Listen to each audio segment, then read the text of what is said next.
Hey guys, we're here at Daytona International Speedway again for the Roar Before the 24. This is the test weekend, 1 week before the Rolex 24 Hours of Daytona. It's a great opportunity for a lot of teams to come and test and prep and get ready for that huge event, which is the start of the IMPC Championship. So that's for IMPC Michelin Pilot Challenge and for the WeatherTech Sportscar Championship. Now, TWOth this weekend is spread into a few different roles with a few different teams that we've worked with in the past. Chelsea here? Yeah, I'm with Baker Racing as well as Adam, you can see in the background. We also have Jose here. I'm team support and fire bottle on the pit side. Adam is their mechanic and tire changer. And Jose, of course, is doing engineering. So we're here. Hopefully nothing goes wrong. Now, we have a lot of experience with the Audi TCRs. We've worked with Baker Racing in the FPL Championship in the past. Last year, they spent a few races in IMSA, getting comfortable with the series and the rules. This year, they're taking on the entire championship. We're wishing them luck. Want to make sure they've got plenty of support there. Meanwhile, on the WeatherTech side, I'm over there helping Toby with the LMP2 with Era Motorsport. So for him, we've run through the LMP3 with the HSR Championship.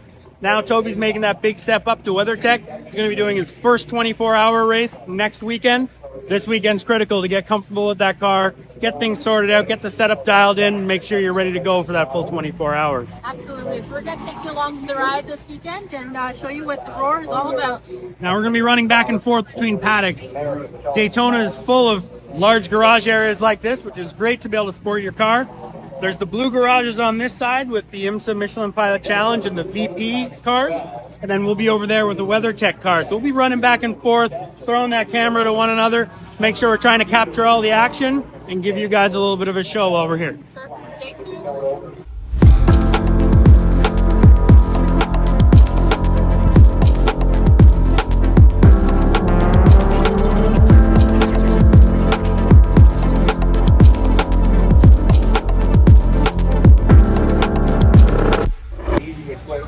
So here we have an Audi RS3 LMS. It is the TCR Gen 2. Front wheel drive. Got nice, beautiful carbon brakes.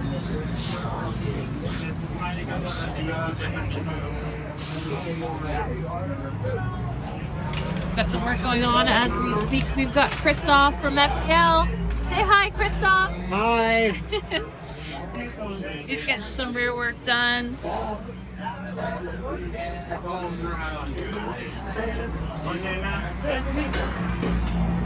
Dean the machine. He's working away on the interior of the car. We had to replace a couple things for tech.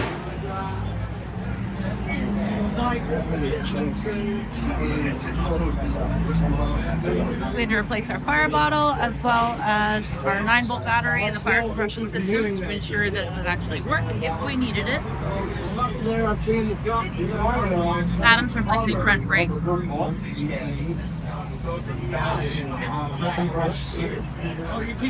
is the IMPC Michelin Pilot Challenge garage. We've got everybody all set up, getting their cars ready for the Roar. But let's go see what Travis is up to in the yellow garages.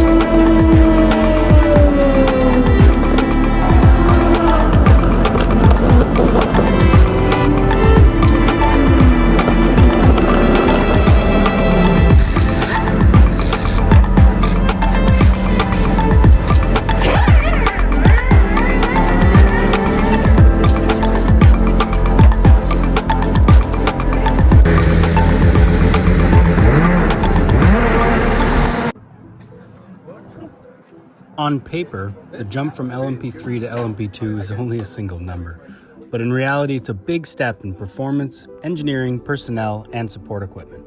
Before TWOth makes that jump to LMP2, Era Motorsport is a great option for Toby to be able to experience that Rolex 24 hours in the LMP2 for the first time with a great and experienced team to bring him up to speed. joined by longtime friend and Ruby on Rails founder David Hannemeyer Hansen, as well as LMP2 pros Ryan Dial and Paul-Louis Chatin. Toby's got a really strong driver lineup to co-drive with for that 24 hours that should help him get up to speed as well and show him the little nuances that you have to consider when racing an LMP2 in heavy traffic at Daytona. Now, the IMSA WeatherTech Championship has over 60 entries for the 24-hour this year, from the GTP cars, LMP2, GTD, and GTD Pro. So being fast by yourself on track is only one small element of the entire equation. Managing that traffic is going to be critical at all times a day. Well, we just finished session 2. How was session 2? So, going into this session, we had some fuel issues from the previous. We changed the fuel pump. Tried to make it out to do a full run to see what low fuel level would be for the pump, and unfortunately, driver came on the radio and said he's smelling a noise and the car's handling funny. And the passenger rear upper control arm, right here where this part is welded into the control arm, has bent, so the rear tire is sitting a little bit into the fender. So it ended our session early. We gotta get the part changed as we have tech in about an hour. We'll try to get everything fixed up, or we will get everything fixed up, and then we'll have to test our low fuel level on the next one. We got 2 more practices tomorrow. We'll check in then.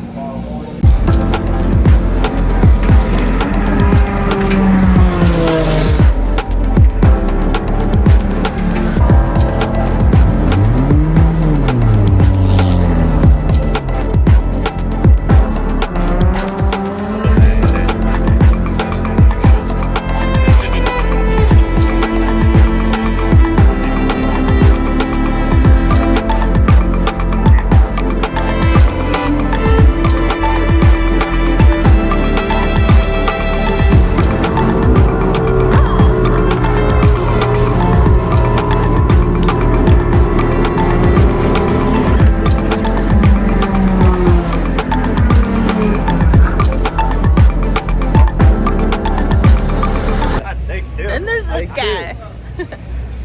All right, we're here with Sam Baker at Daytona International Speedway. We're here for the IMSA Michelin Pilot Challenge Series, the 2025 season. And just 2 seasons ago, you were racing in Formula 1600s. So it's a big jump. Are you excited for a new challenge? Super excited. I mean, Daytona International Speedway doesn't get better than this. Yeah, it doesn't feel that long ago we were running around Canadian Tire Motorsport Park in 1600s, which probably will still be and always be my favorite, times of racing. It's just so pure and it's a great place to start. But yeah, this is kind of always the goal, to be at a place like this and in a group of competitors, like what we have here. And it's going to be tight, but it's going to be exciting. And looking forward to get on track. For sure. So you dabbled in a couple races last season, got your feet wet, which was good, but first time at Daytona. Are you excited for or nervous for the banking? I don't know what to feel. I'm excited for sure. I mean, hard to be nervous. Like, it's not the most complicated track, but the lore of Daytona, and yeah, certainly the banking. I think definitely a little nervous dealing with traffic on the banking. For sure. That can certainly introduce some complications, but confident and yeah, definitely excited to get out there. Good. Well, I've heard lots of drivers give multiple suggestions on starting out slow or just going for it, but I think you're going to have to just go for it, otherwise you might fall out of the car. Yeah, I mean, from just the 4 races we did last year, it's endurance racing, but a lot of these guys kind of treat it like a 4-hour sprint race. So cool. Well, we'll check in later and see how the race goes. All right, thank you.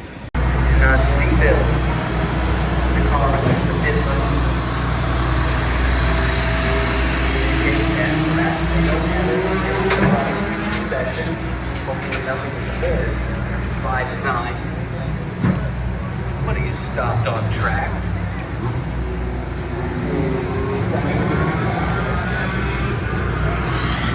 Everything happened. It looks like the lower control arm broke.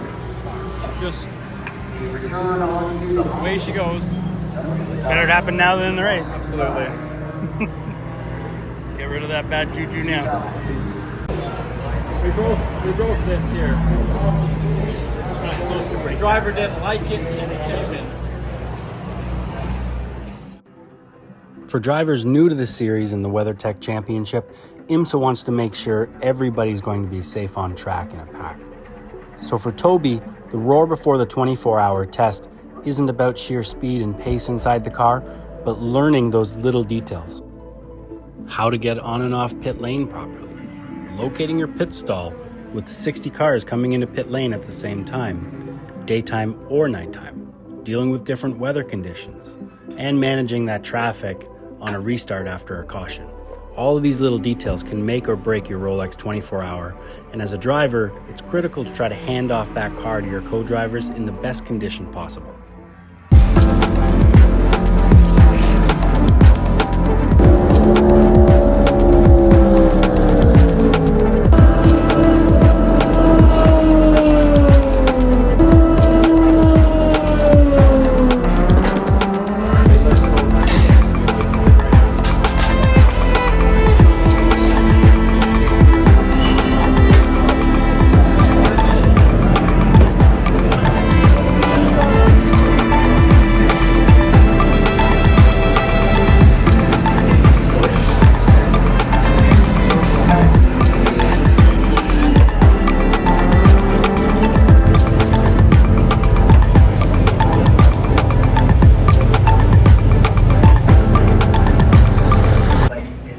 Well, that is the end of day 2.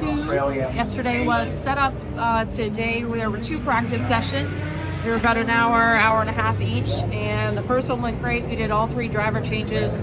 The second one we had a small suspension mishap, but we've gotten that fixed up. The boys are now in tech, and tomorrow we continue with 2 more practice sessions before our Sunday sessions as well. And then we've got a couple days off to get some things sorted out, get the BOPs regulated, and see if any new rules come out between now and the race. And then the following is the Rolex Daytona 24-hour race weekend. Stoked to be here.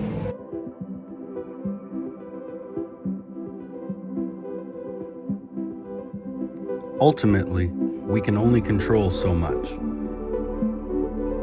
This is where practice and preparation make the difference between success and failure. But as we all know, eventually we have to trust in our processes and leave the final call up to the racing gods. It's time for the 2025 Rolex 24 Hours of Daytona.